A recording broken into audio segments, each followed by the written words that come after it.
Anybody that walked out of my life and anybody that's no longer in my life currently, that's a blessing. People are fake.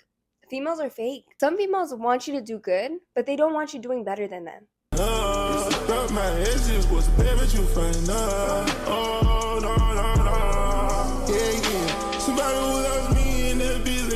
Welcome back to my channel, and today we're going to be talking about losing friends, so let's just get into it. Throughout your life, you're going to have many people come in and out of your life, so don't be discouraged or be sad whenever somebody does decide to walk out of your life, including a friendship. People are going to walk out of your life. Like, that's just going to be a part of life. Don't ever hold on to anybody thinking that they're a part of your journey, because they're not in your race. They have their own race to do, and as long as you're focused on what your goals are, just focus on that.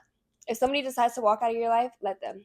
If a best friend betrays you, let them have it. So when people don't talk to you anymore, or when friends don't reach out, or when you're no longer invited to whatever you used to be, that's completely okay. Like, everything will be fine. That's God clearing the way, because not everybody could go to where you're going. They're not in your ways. And I just realized, me losing friends or me not talking to people that I used to be associated with, it was nothing but a blessing. Anybody that walked out of my life and anybody that's no longer in my life currently, that's a blessing. People are fake. Females are fake. Some females want you to do good, but they don't want you doing better than them. And the second that you start doing better than them, it's like a competition thing. You know what I mean? Like, it's like they envy you. And that type of animosity and that type of jealousy is going to bring you down. And you may not even realize it, because on your end, I've been in so many friendships where on my end, I'm not the problem. Like, I'm not the problem. Like, I am nothing but good to my friends. Whatever friends I have, I am nothing but good to my friends. And so I feel like it's a disrespectful point. Like, once I start getting disrespected and I start seeing somebody's true colors, that's where I draw the line of, okay, like, you're no longer my friend. And I'm so quick to act on that, because I know life, and life, people come and go. That's life. As you get older, you're not going to care. Once you realize to be happy alone, you're not gonna care. I personally have one friend, and I'm completely fine with saying that. I have one friend. Everybody else fell off. And that's completely fine by me. They had their own lives, and I wish them nothing but the best. But you could eat, but just not at my table. And that's how people should be. Like, when people walk out of your life, take that as a blessing. Take it on the chin and let it go. Let people leave. Like, life could be so much worse than a friend walking out of your life, especially not a good friend. So let's take it back to when I was in high school. I had a friend, we're going to name her R. She went to a different high school than me, and my boyfriend at that time went to her same high school.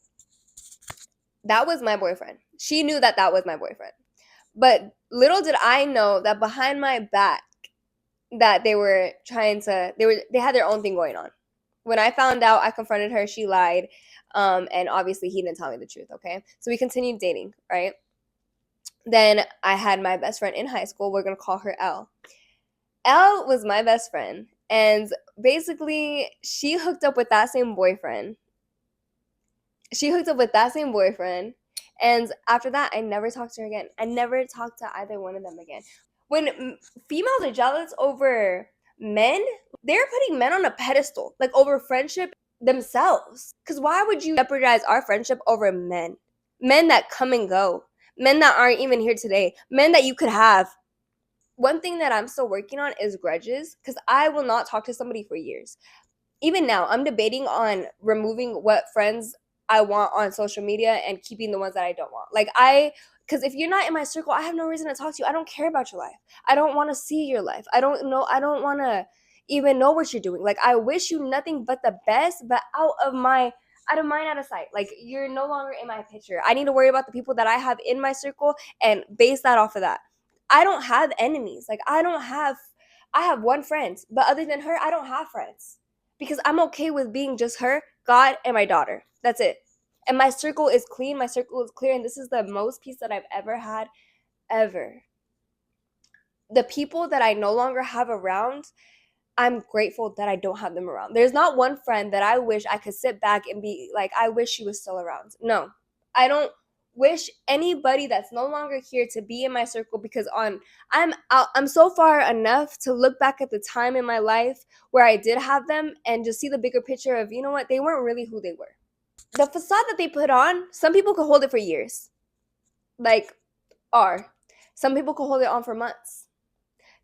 but they could only hold it for so long.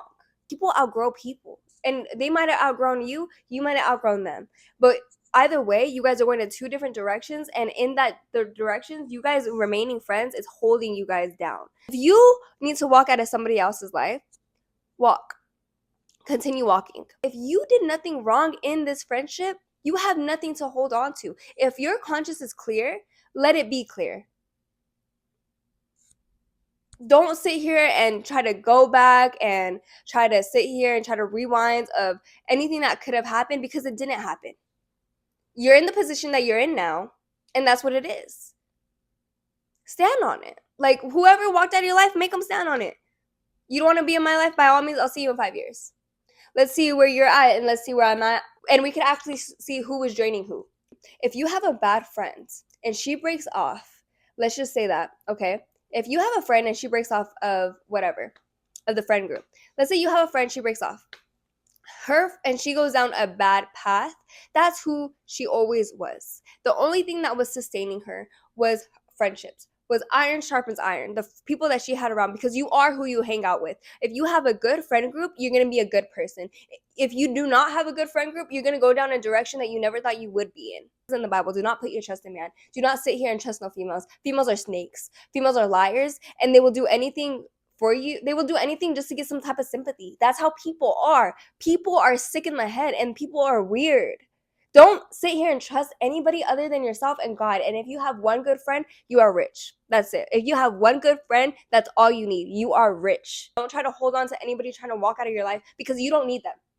If you have one good friend, that's all you need. And if you don't have no friends, God is your friend. That's the one friend that you actually really do need to sit there and depend on, because he's there all the time. He's accessible to you. You can talk to God any time of the day. When you wake up, when you close your eyes, when you're in the shower, talk to God every day, and he will talk back to you. He's a good dad, and he's a good friend, and he's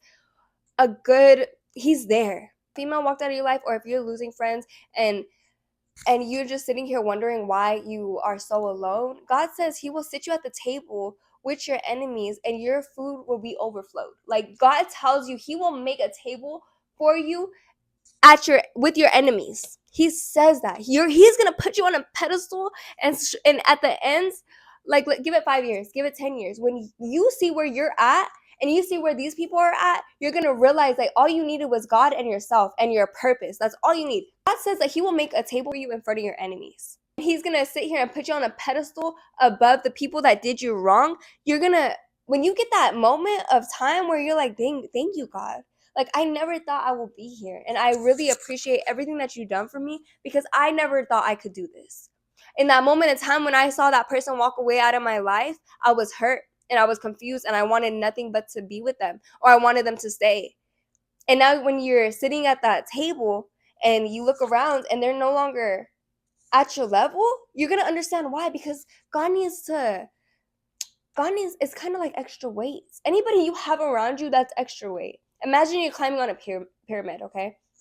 And these people are sitting on rugs. You can't carry 5-6 people up this damn pyramid. You can't. People drag you, especially the wrong people. If your circle is filled with people that don't motivate you, you're sitting at the wrong circle. If you're the best person in your circle, you're sitting at the wrong circle, because you are who you hang out with. You need people that's going to sit there and motivate you, that's pushing you to do better, and that's going to tell you and help, and that has a genuine heart. Hold on, Father. You need people at your table that love you, that care for you, that are patient with you, and speak life into you. It says the tongue has power. It says it in the Bible. So whatever these people are feeding you and telling you, oh, you can't do this, oh, you can't do that, you're not going to make it. They're speaking death upon your life. Like, whenever I sit here and I'm hard on myself and I'm like, dang, Sierra, like, why are you doing this? I'll be like, you know what? It's fine. Like, shit happens. I have to be nice to myself. If you are going through a stage of isolation, I really hope this helps. I'll see you next week.